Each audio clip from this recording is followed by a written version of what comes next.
iPhone X's Super Retina display gives you more space to display content and create deeply immersive experiences. This video will help you get started designing apps and games that look and feel great across all iOS devices. First, let's review some key aspects of the new display. iPhone X's display has a 3x image scale factor. When producing and delivering image assets, we recommend using PDFs because they're resolution independent and may significantly reduce the size of your app. When rasterized images are needed, be sure to include both 2 and 3x resolutions in your app's asset catalog. To streamline your production process, we suggest using the templates included in the Apple UI design resources. They're available to download on the resources page of the Apple Human Interface Guidelines. The iPhone X's display dimensions are 375 points wide by 812 points tall. On a 3x display, this equals 1125 by 2436 pixels. 375 points is the same width as the 4.7-inch displays of iPhone 6, iPhone 7, and iPhone 8. So there shouldn't be any difference in the amount of information presented along the narrower dimension of these devices. The 812-point height is 145 points taller than a 4.7-inch display. This additional height provides about 20% more space for content. Of course, the most notable feature of the Super Retina display is its shape. The display follows the design of the product around all 4 rounded corners for a symmetrical look. Updating your app to work on the new display involves extending visual elements to fill the display's viewport, while also keeping controls and critical information from getting clipped in the corners or covered by the sensor housing. On iPhone X, people access the app switcher and the home screen by swiping up anywhere along the bottom edge of the display. An indicator at the bottom of the screen offers a hint about this interaction. This indicator is displayed over your app's interface. You'll need to account for this when designing your app. If your app uses UIKit controls and auto layout, designing and developing for iPhone X and our other devices should be straightforward. Standard UIKit elements such as navigation bars, tables, and collection views automatically adjust when viewed on iPhone X. Navigation bars, tab bars, and toolbars are positioned and scaled appropriately on all iOS devices. The navigation bar's background material is extended to the display's top edge, and the background material of the tab bar and toolbar is extended to the bottom, while the elements they contain are positioned to prevent underlapping or clipping by other elements. In landscape orientation, table views will span the full width of the display, while the table cell's content view is inset. If your app uses auto layout, views can automatically adapt to the iPhone X's larger display size. For iOS 11, a new layout guide was added to auto layout called a Safe Area Layout Guide. The Safe Area Layout Guide helps avoid underlapping system UI elements when positioning content and controls. On iPhone 8, the safe area is the same size as the viewport if no bars are visible. If a status bar is visible, the safe area's top edge is lowered to account for the status bar's height. The safe area is further inset to accommodate a navigation bar and toolbar or tab bar. On iPhone X, the Safe Area Layout Guide provides an additional benefit. It's inset from the top and bottom of the screen edges in portrait orientation, even when no bars are visible on screen. This helps you to prevent interface elements from getting clipped or covered by positioning them away from the sensor housing, the display's rounded corners, and the home indicator. In landscape orientation, the safe area is inset from the sides of the screen and the home indicator for the same reason. So, for example, the width of the content view in these table row cells is constrained by the safe area to keep them from underlapping the sensor housing or getting clipped by the display's rounded corners. and the table's top edge has been inset to avoid underlapping the navigation bar. On iPhone 8, where occlusion and clipping is not an issue, the safe area width matches the display's width, and the table is allowed to run edge to edge. You'll notice that text and controls are actually inset from the safe area. This inset is achieved using another layout guide called a layout margin. Layout margins provide consistent content margins across apps and help you to align content to other controls like navigation bar buttons. Even if you're not using auto layout, UI View provides the safe area insets and layout margin values as properties. Now, one final note about auto layout. iPhone 6, 7, 8, and 10 all belong in the compact width size class. This essentially means that your app's layout should be consistent on all these devices. If your app has custom controls or non-standard layouts, you may need to make slight alterations to your app's interface to work well on iPhone 10.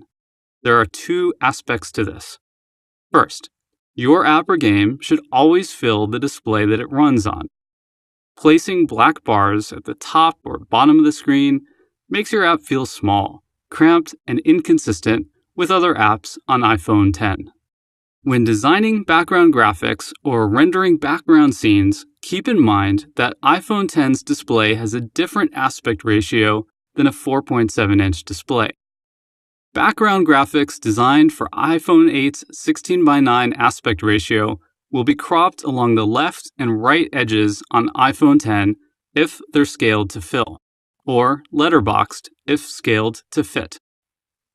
Similarly, background graphics designed for iPhone 10 will either be cropped along the top and bottom edges on iPhone 8 or pillar boxed. It's best to compose images so that critical visual information remains visible, regardless of the display's aspect ratio. The second part of updating your layout involves insetting or repositioning interactive elements and key information. Any element that's positioned too close to the viewport's edges or corners may get clipped by the display's rounded corners or covered by the sensor housing. So be sure to inset controls and other elements to avoid this. Again, safe area layout guides and layout margins should be used for determining proper inset values. It's also worth noting that controls placed along a device's edge could be more difficult to reach depending on how the device is held. Insetting controls can make interacting with them faster and more comfortable. Visual elements that appear tucked into corners or under screen edges may need to be revised, since insetting them probably won't look right. In some cases, a different visual treatment may be necessary. Please also note that status bars are taller on iPhone 10. Content views that have been inset by a fixed point value will have their top edges covered by the status bar. On iPhone 10, the status bar no longer changes height when background tasks, like a phone call or location tracking, are running. This helps to create a more consistent user experience regardless of the status bar style. On iPhone 10, the status bar occupies an area of the screen that your app probably won't fully utilize. If you have hidden the status bar to claim more space for your app's interface, you may want to reconsider if that's still necessary. Now, one quick note about landscape orientation. Most apps look and function best when controls and visual information are centered. Asymmetrical layouts that shift around based on how the device is rotated will lead to an inconsistent user experience and can undermine people's ability to build muscle memory. Finally, a few key considerations related to the indicator that lets people know they can swipe up to access the app switcher and home screen. Because this interaction is core to the experience of using an iOS device, the indicator should always be clearly visible. To help accomplish this, iOS dynamically adjusts the indicator's appearance to maintain sufficient contrast relative to the background. The indicator appears dark against lighter backgrounds and light against darker backgrounds. When designing your app's interface to work well with the home indicator, it's best to avoid placing interface elements in close proximity to the indicator. Simply leave some negative space around the indicator by placing all non-scrollable content within the safe area.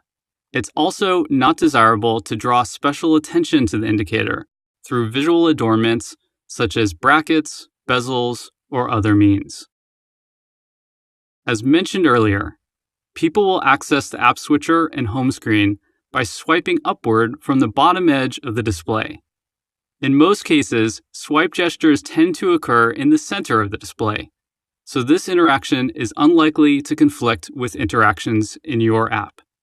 However, if your app or game encourages people to swipe along the very bottom of the display, you may want to turn on edge protection for the bottom edge of the display.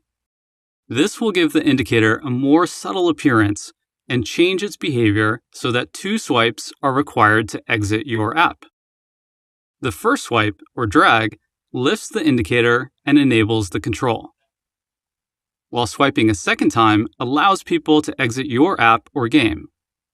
Because edge protection leads to an inconsistent user experience, it should be used only when it's absolutely necessary. Unlike swipes, tapping the bottom edge of the display will only affect your app or game.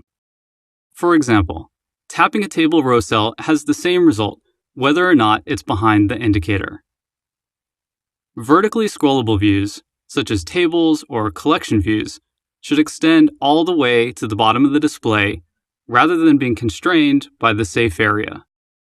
Lastly, you can enable an auto-hide behavior when presenting full-screen visual content. Auto-hide causes the indicator to fade out if the display hasn't been touched for a few seconds, and fade back in when the display is touched. Use auto-hide sparingly and only for passive experiences where people are unlikely to touch the display frequently.